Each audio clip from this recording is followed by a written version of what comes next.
kainan na natin. Wow, napakasarap. O, lagyan natin ng konting wasabi kasi hindi ako nagwa-wasabi talaga. Hindi ako mahilig sa wasabi. And then, sasaw natin sa toyo. O, ano to, maguro. Masarap siya. Diba? Let's eat. Masarap. Grabe. Ang lambot. And ito naman is ebi. Ang sarap din. Ay, kumukulo na yun. Tingnan natin. Tingnan nyo. Ano ba ito? Dami naman. Dami kong pagkain. Buksan na natin. Tingnan nyo yung aking view. Yung view, ang ganda diba?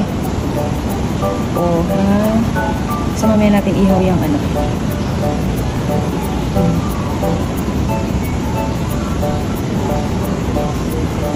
Ano ba ito? Ay, parang ano din siya. Kaya parang gulay. Ayoko ng mga gulay-gulay. So, ayan. Kainin na natin itong sushi. Itong sashimi. Mas mauna natin kainin ito. Kasi, ilagyan ko ng ano muna wasabi. Mas masarap pag may wasabi. Ay, naku, narulog. Alam niyo ba, masarap pag medyo may konting wasabi. Tapos, sasaw-saw nyo dito.